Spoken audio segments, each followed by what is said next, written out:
You know, the thing about moving from one country to another is as exciting as it may be to a lot of people, depending on when it happens in your life, it can also be very daunting. You move to another country and you've got to find your steps, you've got to almost recalibrate your voice, while adapting. My guest today describes that move, but also describes what not forgetting where she came from or where she comes from forms as a powerful ingredient in her ability to be at the forefront of the media landscape in Canada, telling authentic stories and always teaching the value of her culture and tradition in this beautiful country. Joining me virtually on this episode of Anita Erskine Shiros is Omayra ISSA. Enjoy.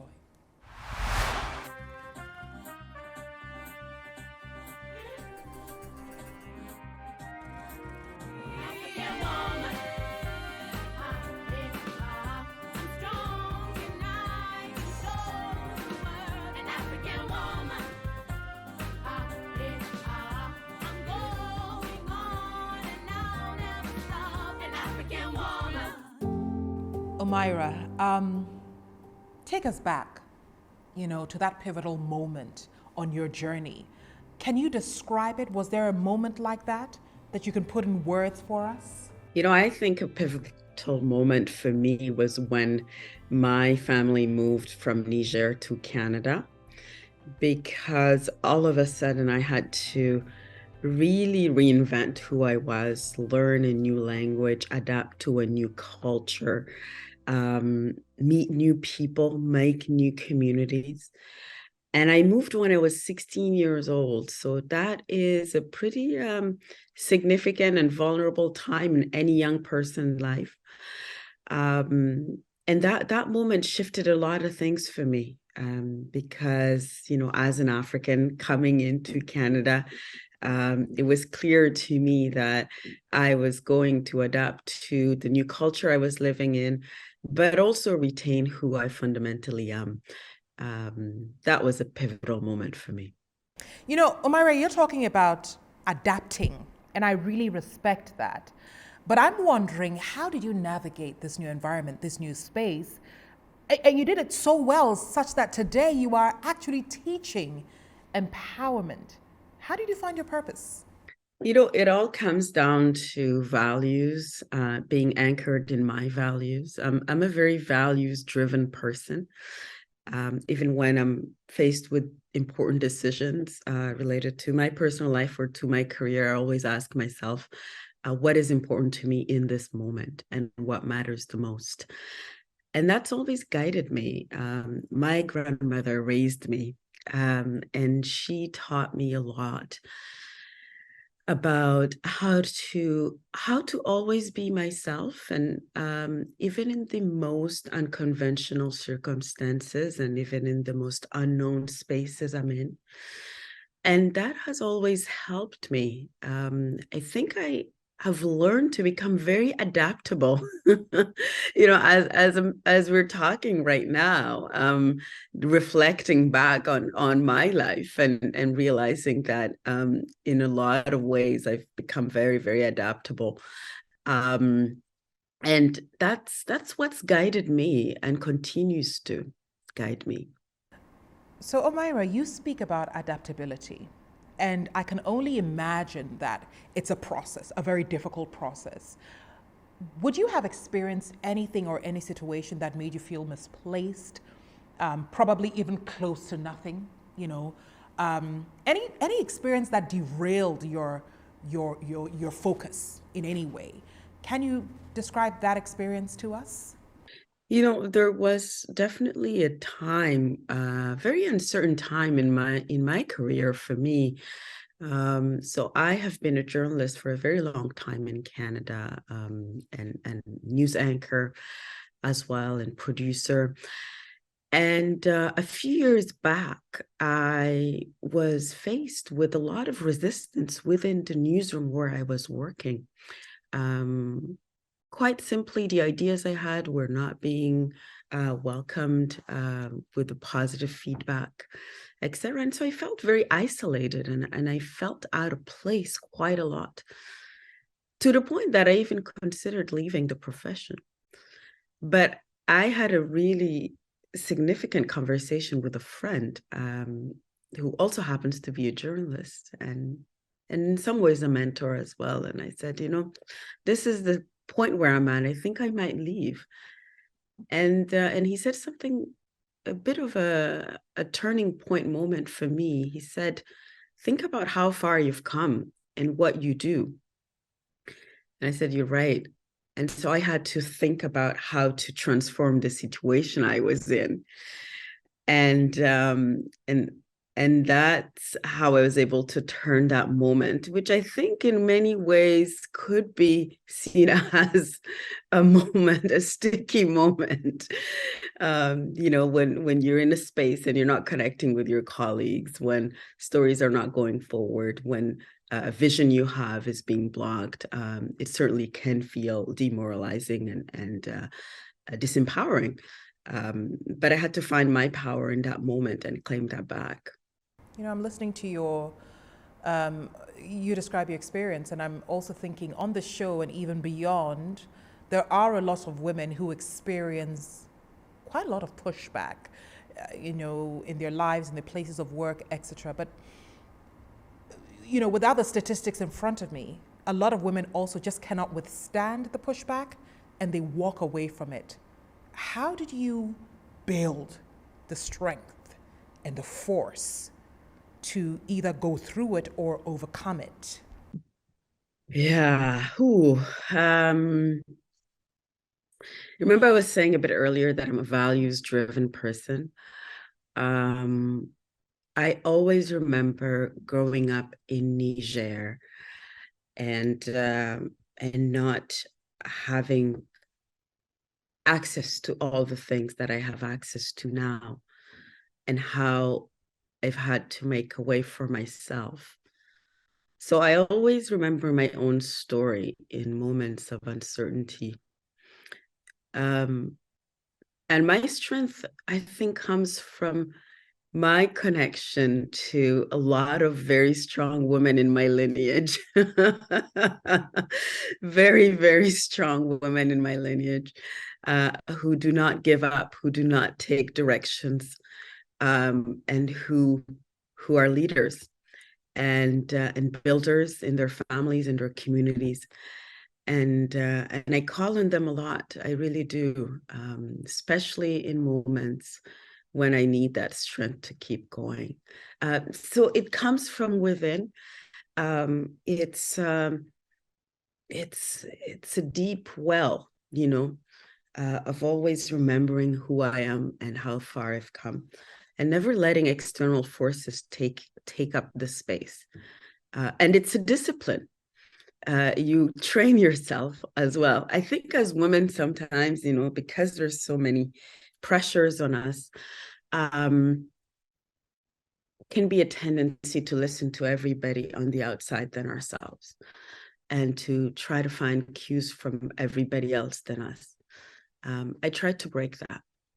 This lineage you're talking about, you can take the girl out of Africa, you can't take Africa out of the girl, so you're in a different environment, you're wearing your winter jacket, but they shouldn't fool with you, you're an African. Omayra, what does that mean to you, this concept of Africa, this continent called Africa? Can you describe your Africa to me? Wow, what a beautiful question. My Africa is diverse, is very it's multilingual. It's deep. It's rich in history. It's rich in culture, in innovation. It's also incredibly powerful in its values, in the way it does things. And more than anything, it is at the core of how I see the world and at the core of who I am. So my Africa is quite frankly my world, So I consider myself an African of the world. So the core always is the African source. Wow, Omayra, we'll be back after the break.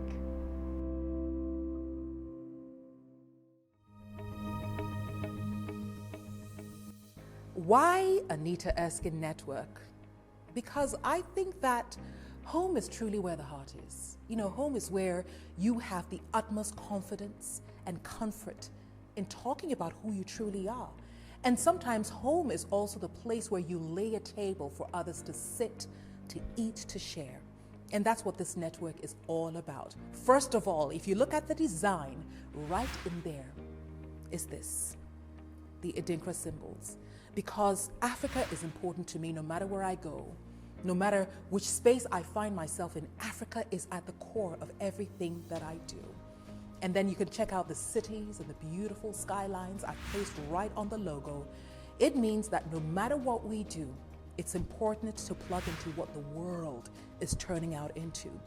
As African as I may be, as global as I may want to be, it's important to make sure that wherever I step, Africa comes along with me.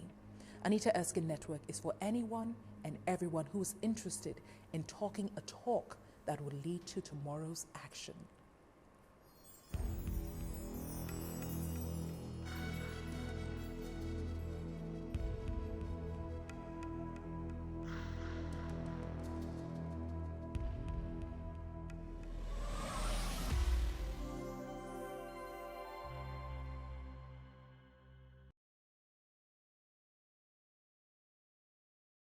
Omayra, just before the break, you made a statement. You are an African of the world. I want to take this statement and expand it a little bit more. You know, I know that Africa is you, Africa lives within you, it's your root, it's everything. But are there moments when you think to yourself, what am I doing for Africa's women, Black women? Be it as a fellow woman, be it as a journalist, be it as someone who's, you know, had so many experiences that are worth sharing. Do you ever stop and think about it? What is my role as Omayra ISSA in uplifting women? You know, I always think about what is my contribution? What am I doing in my life to make a difference in other people's lives?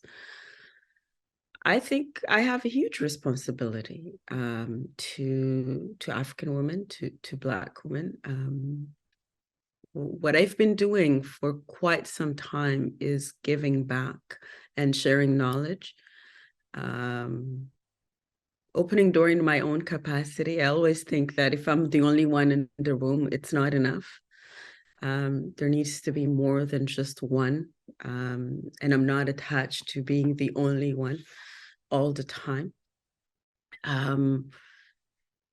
But I'm at a place right now, you know, recently I was in Marrakesh at a conference and I met a Nigerian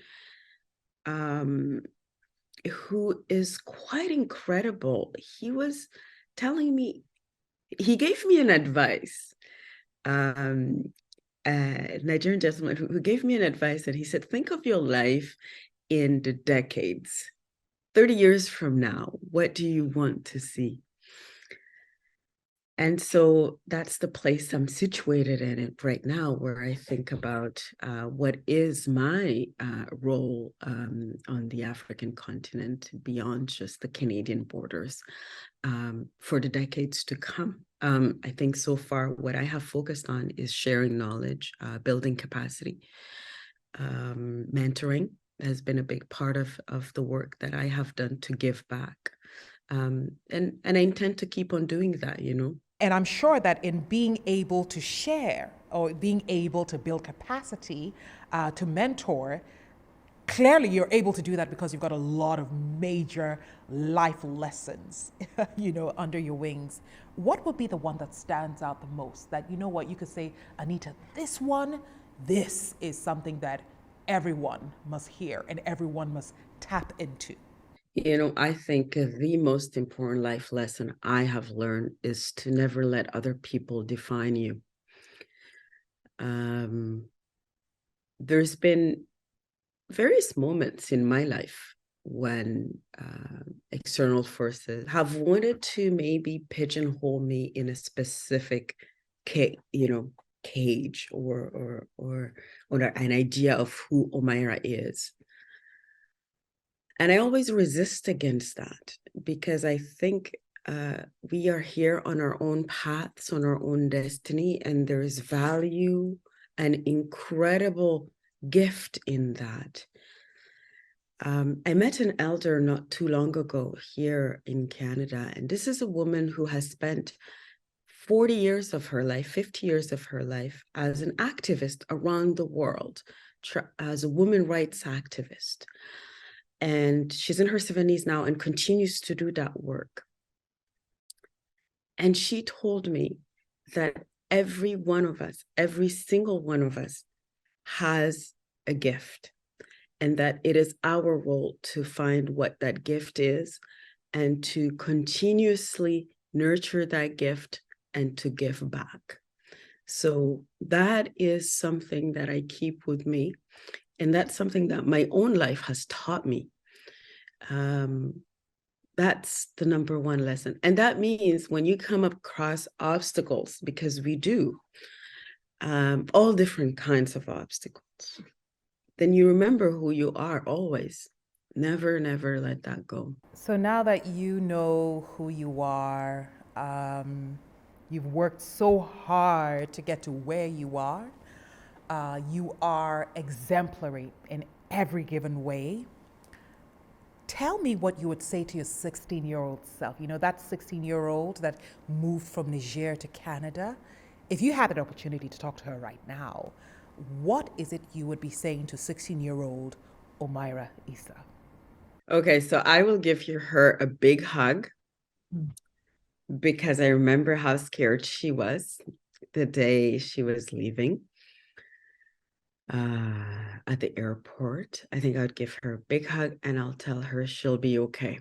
And what are the words that today you would share with Africa's women, women of African descent all over the world, and even non-African women who hold Africa at the core of their work, of their being, of their passion, who are dedicated to the continent? What words of advice or perhaps words of encouragement would you share with them? Know who you are. Do not compromise on yourself and your values and what defines you. And keep pushing.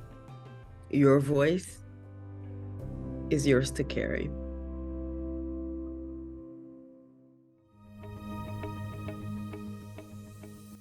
Why Anita Erskine Network? Because I think that home is truly where the heart is. You know, home is where you have the utmost confidence and comfort in talking about who you truly are. And sometimes home is also the place where you lay a table for others to sit, to eat, to share. And that's what this network is all about. First of all, if you look at the design, right in there is this, the Adinkra symbols. Because Africa is important to me no matter where I go, no matter which space I find myself in. Africa is at the core of everything that I do. And then you can check out the cities and the beautiful skylines I've placed right on the logo. It means that no matter what we do, it's important to plug into what the world is turning out into. As African as I may be, as global as I may want to be, it's important to make sure that wherever I step, Africa comes along with me. Anita Erskine Network is for anyone and everyone who is interested in talking a talk that will lead to tomorrow's action.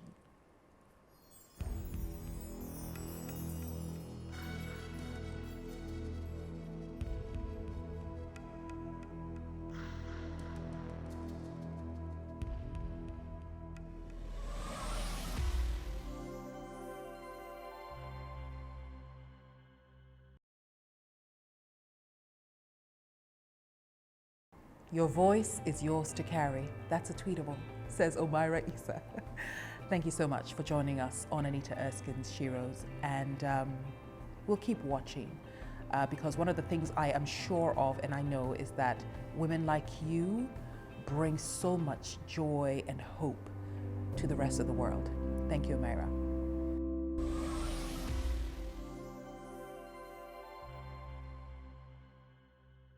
It's a boss lady thing.